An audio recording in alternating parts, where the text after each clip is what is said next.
میں نے کہا افطاری کر لینا. کہنے لگا مجھے مسجد بتا دو, میں جا کے اللہ اللہ کرتا ہوں, مجھے شام کو لے آنا. افطاری ہمارے ساتھ اس کی طے ہو گئی, مسجد چلا گیا. مغرب بعد لینے گیا تو کہنے لگا عشاء کے بعد آنا, اب تو میں نے پانی سے افطار کر لیا, کھانا کھانے جاؤں گا تو جماعت رہ جائے گی. کہتے ہیں عشاء کے بعد میں لایا, اس کو کھانا کھلایا. رات گہری ہو گئی تو میں نے کہا تو سو نہیں جاتا؟ کہنے لگا کوئی عرض نہیں, کبھی دور مزدوری کرنے نکل جاؤں تو رہ بھی جاتا ہوں, گھر والوں کو پتا ہے. کہتے میں نے مسافر خانہ کھولا, یوں سمجھیے ڈرائنگ روم, بیٹھک میں نے کھولی, اس کو سلا دیا. میں اور میری بیوی اپنی معذور بیٹی کو روٹی دینے گئے اور ہم نے جا کے اس کو کھانا کھلایا جو ٹانگوں سے معذور تھی, اور ساتھ کہا کہ بیٹی آج بڑا پرہیزگار جوان ہمارا مہمان ہے. آج چڑھتی جوانی اور تقوی کی روشنی اس کے چہرے سے چمکتی ہے. کیا بات ہے, بڑے ہی اچھے گھرانے کا تربیت یافتہ ہے. کہتے ہیں بچی کو کھانا کھلا کے لوٹے, اپنے کمرے میں سو گئے, بیٹی اپنے کمرے میں لیٹ گئی. ترس گئے تھے کہ بیٹی قدموں پہ چلے.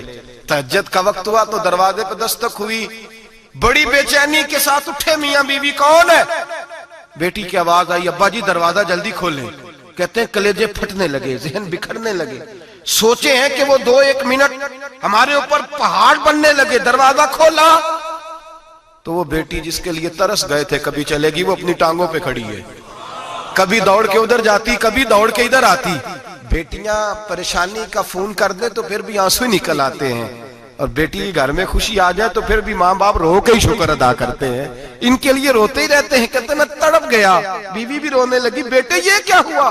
ہم تو مایوس ہونے لگے تھے معاذ اللہ کہ اب تو ٹھیک نہیں ہوگی, کیا ہوا؟ کہنے لگے ابا جی اماں جی آپ نے بتایا نا نیک جوان آیا ہے, نیک آیا ہے. تو میں آپ چلے گئے تو میرے دل میں خیال آیا, اے اللہ اگر وہ واقعی نیک ہے تو اس کے صدقے مجھے شفائی عطا فرما دے. یا ایھا الذین آمنوا اتقوا اللہ وابتغوا الیہ الوسیلہ, اے اللہ صحت ہی دے دے. کہتے ابھی میری دعا بھی پوری نہیں ہوئی کہ میرا وجود حرکت کرنے لگا, اور یہ دیکھو میں اٹھ کے کھڑا ہو گئی ہوں. کہتے ہیں ہم لوگوں نے یہ دیکھا تو بھاگے اس کے کمرے کی جانب. جب دروازے پہ ہاتھ رکھا تو دروازہ کھل گیا. آگے گئے تو پلنگ خالی تھا, ایک رکا چھوڑ گیا ہے.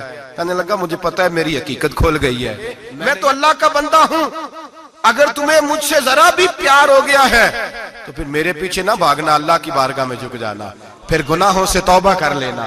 کہا وہ تربیت یافتہ جوان آیا ہے اور مجھے بدل گیا ہے. میرے بھائی ماں باپ کی ذمہ داری اولاد کو نکھارنا ہے, ان کو سنوارنا ہے.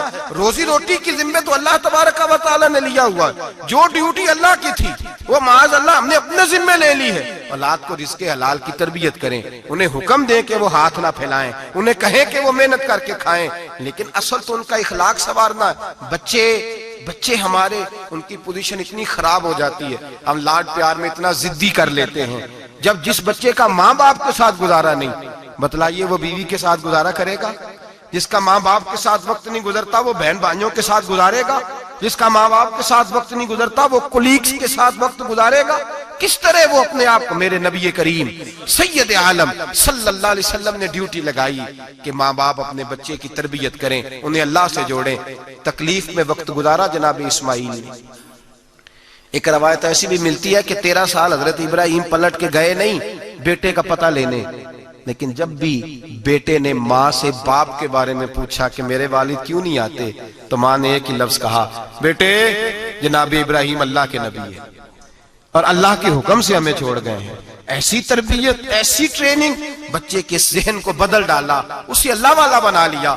اور ہمارے مفسرین نے بحث کی ہے کہ جناب اسماعیل جو اللہ کی راہ میں قربان ہونے کو تیار ہو گئے, ان کے سینے میں جو رب کریم کا اتنا پیار موجزن ہوا کہ وہ گردن کٹانے پہ تیار ہو گئے, تو فرماتے ہیں یہ تربیت جناب ہاجرہ کی تھی, یہ ٹریننگ حضرت وہ فیضان نظر تھا, یہاں کے مکتب کی کرامت تھی. سکھائے کس نے اسماعیل کو آداب فرزندی؟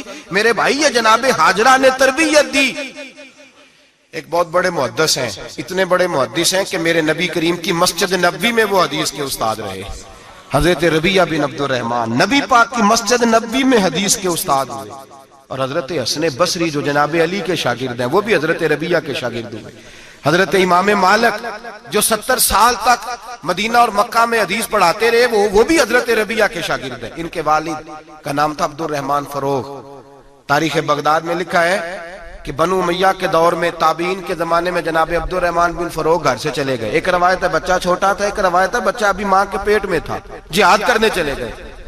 اس دور میں یہ جہاد ہوتا تھا کہ ایک علاقہ فتح کیا تو مسلمان اگلے علاقے میں چلے گئے، اگلا فتح کیا تو اگلے علاقے، ایک کے بعد دوسرے لوگ پلٹ کے نہیں آتے تھے۔ حضرت عبد الرحمن گئے 30,000 دینار بیوی کو دے گئے، کہنے لگے سنبھال کے رکھنا، اور جہاد کرنے نکلے تو 27 سال تک گھر ہی نہیں آئے، اور 27 سال کے بعد آئے تو حضرت ربیعہ محدث بن چکے ہیں، مسجد نبوی میں حدیث کے استاد ہیں، بیٹا بہت بڑا شیخ بن گیا ہے۔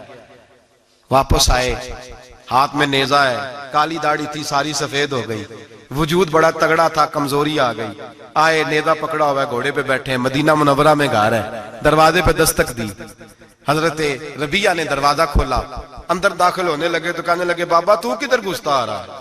کدھر؟ اس نے کہا تو پیچھے ہٹ، تو میرے مکان پہ کب سے قبضہ کر کے بیٹھا ہے۔ بات تیز ہونے لگی، آواز تھوڑی بزرگوں کی بلند ہونے لگی تو اندر سے زوجہ نے سن لیا، وہ دروازے کی اوٹ سے دیکھنے لگی تو پہچان گئی، کہنے لگی ربیعہ پیچھے ہٹ جا، یہ کوئی غیر نہیں ہے، تیرے والد گرامی ہے، یہ تیرے والد ہیں۔ اندر آئے، باپ بیٹا ملے، عصر کی نماز کا وقت ہو گیا، بڑا روئے، 27 سال کے بعد باپ لوٹا، 27 سال کے بعد بڑے روئے۔ نماز کا وقت ہوا تو حضرت ربیعہ جلدی سے وضو کیا، مسجد نبوی شریف چلے گئے۔ جناب عبد الرحمن فروغ نے ابھی کھانا وانا کھانا تھا، کھانا کھانے بیٹھے تو حکم دیکھے شوہر کیا کرتا ہے، یہ نہیں پوچھا کہ 27 سال حال کیا رہا، پوچھنے لگے میں تجھے 30,000 دینار دے گیا تھا، وہ کدھر ہے؟ تو زوجہ کہنے لگی کھانا کھا لو، عصر کی نماز پڑھ کے آؤ، پھر بتاتی ہوں پیسے کہاں ہیں، آپ کی رقم بڑی اچھی جگہ پہ محفوظ ہے۔